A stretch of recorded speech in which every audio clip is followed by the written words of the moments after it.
प्रधानमंत्री ने आज नई दिल्ली में मुख्य सचिवों के राष्ट्रीय सम्मेलन की अध्यक्षता की।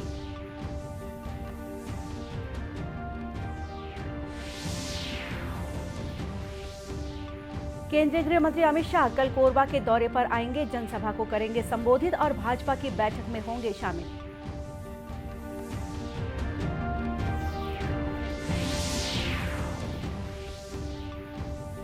महादान और फसल उत्सव के रूप में मनाया जाने वाला पारंपरिक छेरछेरा पर्व आज प्रदेश भर में उत्साह और उल्लास के साथ मनाया जा रहा है।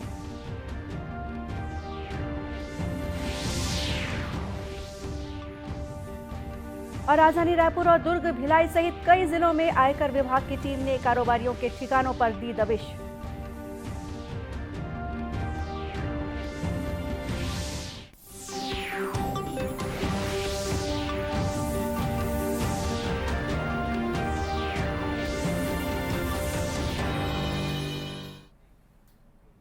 नमस्कार, आप देख रहे हैं दूरदर्शन समाचार। मैं हूं गोपा सान्याल और अब समाचार विस्तार से। प्रधानमंत्री नरेंद्र मोदी आज नई दिल्ली में मुख्य सचिवों के राष्ट्रीय सम्मेलन की अध्यक्षता कर रहे हैं।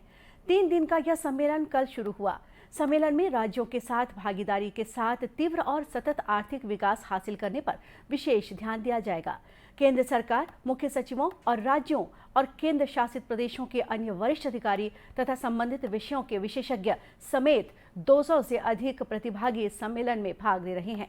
यह सम्मेलन विकास और रोजगार सृजन तथा समावेशी मानव विकास पर जोर देते हुए विकसित भारत का लक्ष्य प्राप्त करने के लिए सहयोगी कार्य योजना पर आधार तैयार करेगा। केंद्र और राज्य सरकारों के बीच भागीदारी को और बढ़ावा देने की दिशा में यह एक अन्य प्रमुख कदम होगा। सम्मेलन के दौरान 6 चयनित विषयों पर चर्चा की जाएगी। लघु, सूक्ष्म और मध्यम उपक्रम, बुनियादी ढांचा, निवेश, जटिलताओं में कमी लाने, महिला सशक्तिकरण, स्वास्थ्य और पोषण तथा कौशल विकास जैसे मुद्दों पर बल दिया जाएगा। सम्मेलन की कार्यसूची 150 बैठकों और वर्चुअल परामर्श बैठकों में सघन विचार विमर्श के बाद तय की गई है। मुख्य सचिवों का पहला सम्मेलन पिछले वर्ष जून में धर्मशाला में आयोजित किया गया था। केंद्रीय गृह मंत्री अमित शाह 7 जनवरी को कोरबा प्रवास पर पहुंच रहे हैं। इसे लेकर बीजेपी संगठन द्वारा तैयारियां की जा रही हैं। भारतीय जनता पार्टी के प्रदेश अध्यक्ष अरुण साव ने पत्रकारों से चर्चा के दौरान केंद्रीय गृह मंत्री के प्रवास की जानकारी दी। उन्होंने बताया कि 7 जनवरी को दोपहर को कोरबा पहुंचने के बाद सबसे पहले श्री शाह मां सर्वमंगला मंदिर दर्शन के लिए पहुंचेंगे। इसके बाद प्रियदर्शनी इंदिरा स्टेडियम में जनसभा को संबोधित करने के बाद पंचवटी विश्राम गृह में आयोजित लोकसभा कोर कमेटी की बैठक में शामिल होंगे। यशस्वी गृह मंत्री माननीय अमित शाह जी का आगमन 7 जनवरी को ऊर्जा नगरी कोरबा में होने जा रहा है। सीएसईबी के हेलीपैड में उतरकर वहां से सीधे मां सर्वमंगला के दर्शन के लिए जाएंगे और वहां से फिर स्टेडियम में आकर एक विशाल जनसभा को संबोधित करेंगे और आम सभा के उपरांत पंचवटी में कोरबा लोकसभा के हमारी पार्टी के कोर ग्रुप की बैठक में शामिल होंगे। इस प्रकार के 3 कार्यक्रम माननीय अमित शाह जी के निर्धारित हुए हैं। कार्यक्रम की तैयारियां जोर शोर से चल रही है।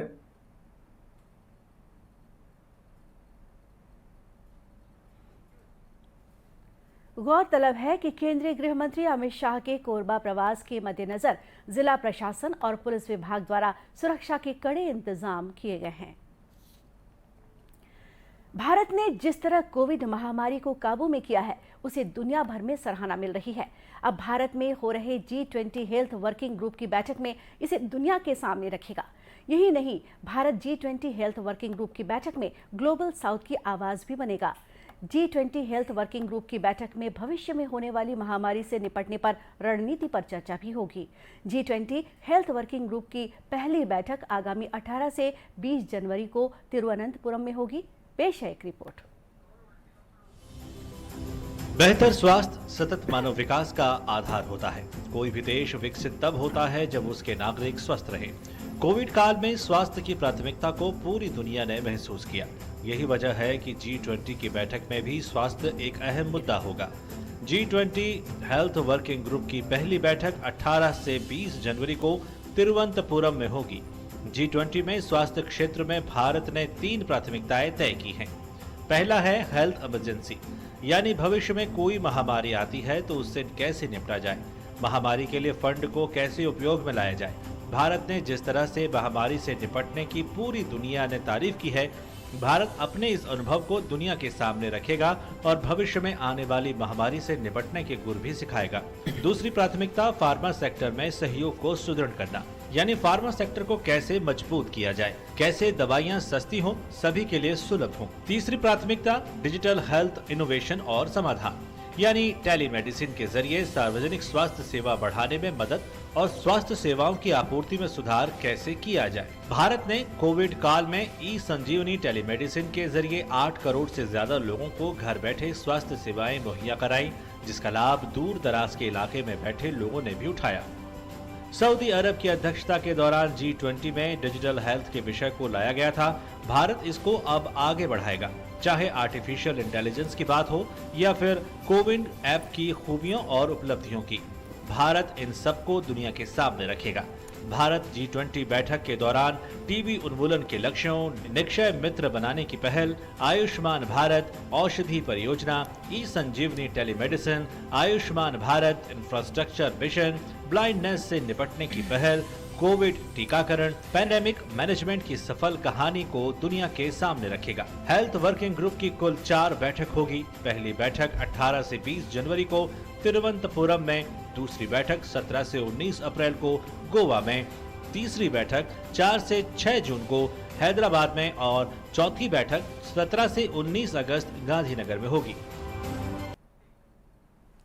प्रधानमंत्री नरेंद्र मोदी ने कहा है कि परीक्षा पे चर्चा कार्यक्रम को हर क्षेत्र से लोगों से मिले उनके व्यापक अनुभवों ने और अधिक अविस्मरणीय बना दिया है। एक ट्वीट संदेश में श्री मोदी ने हर किसी को, विशेषकर परीक्षार्थियों, अभिभावकों और शिक्षकों को इस वर्ष विचार विमर्श करने के लिए, अपने अपने अनुभवों को साझा करने के लिए mygov.in पर आमंत्रित किया है। प्रधानमंत्री विद्यार्थियों और शिक्षकों और अभिभावकों से इस महीने की 27 तारीख को परीक्षा पे चर्चा कार्यक्रम के 6ठे संस्करण में संवाद करेंगे। ये कार्यक्रम नई दिल्ली के तालकटोरा इंडोर स्टेडियम में आयोजित किया जाएगा। महादान और फसल उत्सव के रूप में मनाया जाने वाला पारंपरिक छेरछेरा पर्व आज प्रदेश भर में उत्साह और उल्लास के साथ मनाया जा रहा है। छेरछेरा कोठी के धान ला हेर हेरा बोलते हुए गांव के बच्चे, युवा और महिलाएं खलिहानों और घरों में जाकर धान और भेंट स्वरूप पैसे इकट्ठा कर रही हैं। यह त्योहार हर साल नई फसल के आने की खुशी में पौष मास की पूर्णिमा को मनाया जाता है और इसके साथ ही आज मां शाकंभरी जयंती भी मनाई जा रही है। राजधानी रायपुर स्थित दूधाधारी मठ परिसर में छेरछेरा पुन्नी मेले का आयोजन किया गया। मुख्यमंत्री भूपेश बघेल ने मठ पहुंचकर भगवान के दर्शन किए और पूजा अर्चना कर प्रदेशवासियों की सुख समृद्धि की कामना की। इस अवसर पर मुख्यमंत्री ने कहा कि छेरछेरा पर्व पर दान देने और दान लेने की परंपरा रही है। दान देना उदारता और दान लेना अहंकार को नष्ट करने का प्रतीक है। देने का जो परंपरा है, किसान अनाज अपने खलिहान में लाके घर में लाते हैं और घरों में जो बड़े बुजुर्ग हैं घर के दरवाजे में बैठे रहेंगे चावल या धान लेके, रुपया पैसा लेके, और जो लोग भी मांगने आते हैं उसे हस्तमुख दान देते हैं। तो दान लेने की भी परंपरा है और दान लेने की परंपरा, जो दान देने की परंपरा है वो व्यक्ति को उदार बनाता है और दान लेने की परंपरा है लोगों के अंदर जो अहंकार है वो खत्म होता है। और इसलिए सामाजिक रूप से या लोक दृष्टिकोण से बहुत महत्वपूर्ण पर्व है। उधर जांजगीर चांपा जिले में भी छेरछेरा त्योहार को लेकर लोगों में काफी उत्साह देखा जा रहा है। गांव में युवा और बच्चे डंडा नाच की प्रस्तुति दे रहे हैं, जिसके बाद परंपरा अनुसार लोग उन्हें धान का दान कर रहे हैं। इस मौके पर डंडा नृत्य की धूम रही। यहाँ युवाओं बुजुर्गों ने मनमोहक डंडा नाच की प्रस्तुति दी।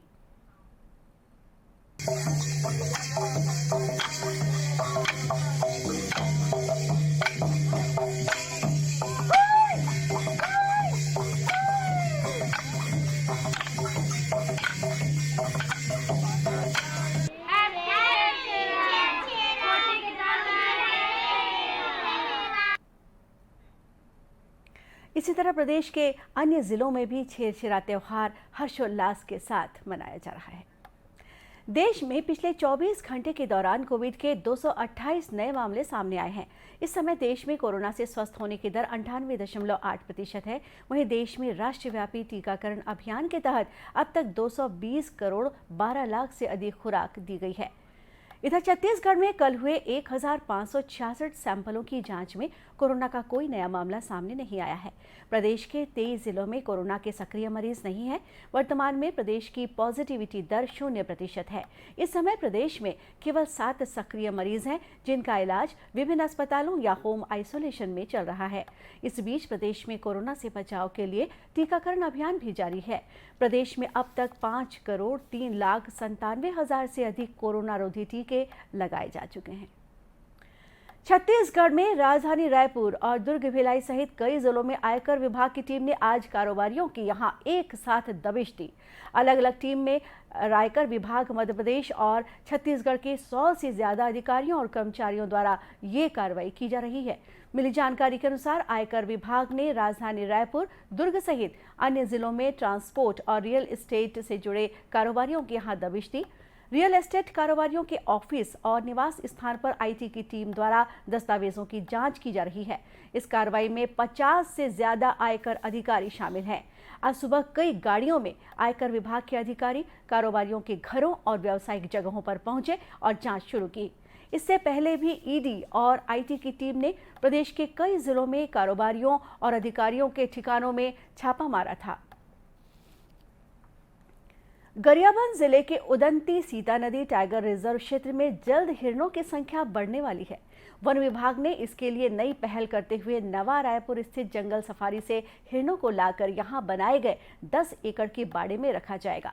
इसके बाद इन हिरणों को जंगलों में छोड़ा जाएगा।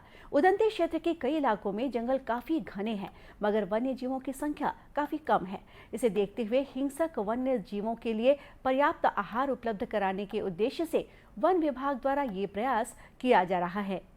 उदंती सीता नदी टाइगर रिजर्व के डिप्टी डायरेक्टर वरुण जैन ने बताया कि जंगल सफारी से 50 हिरणों को लाने की तैयारी है।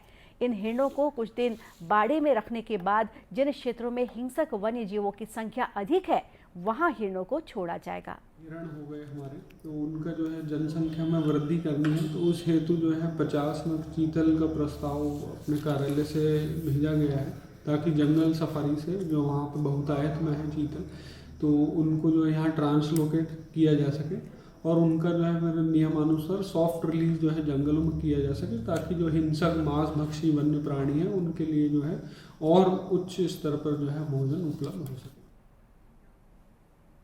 उल्लेखनीय है कि हिरणों की संख्या बढ़ने से पर्यटकों को उदंती भ्रमण के दौरान अधिक वन्य जीवों को देखने का अवसर मिलेगा। इसे लेकर वन विभाग इन दिनों खासा उत्साहित है और तैयारियों में जुटा हुआ है। और अब मौसम। प्रदेश में इन दिनों कड़ाके की ठंड पड़ रही है। मौसम विभाग ने अगले 3 दिनों में न्यूनतम तापमान में 5 डिग्री की गिरावट की संभावना जताई है। पिछले 24 घंटों के दौरान राजधानी रायपुर का न्यूनतम तापमान 15.2 डिग्री सेल्सियस दर्ज किया गया। वहीं पिछले कुछ दिनों से मौसम में आए बदलाव के कारण सामान्य जनजीवन भी प्रभावित हुआ है। इस बीच राष्ट्रीय आपदा प्रबंधन प्राधिकरण और भारत मौसम विज्ञान केंद्र द्वारा अलर्ट जारी किया गया है। इसके मुताबिक ठंड से निसहाय, आवासहीन, गरीब, वृद्ध और बच्चों के प्रभावित होने की संभावना है। इस संबंध में स्वास्थ्य विभाग द्वारा ठंड से बचाव के लिए दिशा निर्देश जारी किए गए हैं। दूसरी ओर मौसम में हुए बदलाव को देखते हुए बेमेतरा जिला प्रशासन द्वारा धान खरीदी केंद्रों में समुचित व्यवस्था करने के निर्देश दिए गए हैं। सेवा सहकारी समिति के प्रबंधक विनोद राजपूत ने बताया कि मौसम को देखते हुए धान खरीदी केंद्रों में धान को सुरक्षित रखने के उपाय किए गए हैं। समिति में समर्थन मूल्य के अंतर्गत धान खरीदी कार्य चल रही है। मौसम को देखते हुए मौसम बारिश के मौसम दिख रहा है, तो समिति स्तर में धान को बारिश से सुरक्षित रखने के लिए पर्याप्त मात्रा में तारपोलिन, ड्रेनेज की व्यवस्था है और ज़रूरत के हिसाब से नालियों की भी व्यवस्था कर ली गई है। तो धान को पूरी तरह सुरक्षित रखने का प्रयास किया जा रहा है सोसाइटी में। उल्लेखनीय है कि बेमेतरा जिला प्रशासन द्वारा 102 सहकारी समितियों के अंतर्गत 126 धान खरीदी केंद्रों में खरीदे गए धान को कैप कवर से ढका गया है। और इसी के साथ ये समाचार बुलेटिन यही समाप्त हुआ। नमस्कार।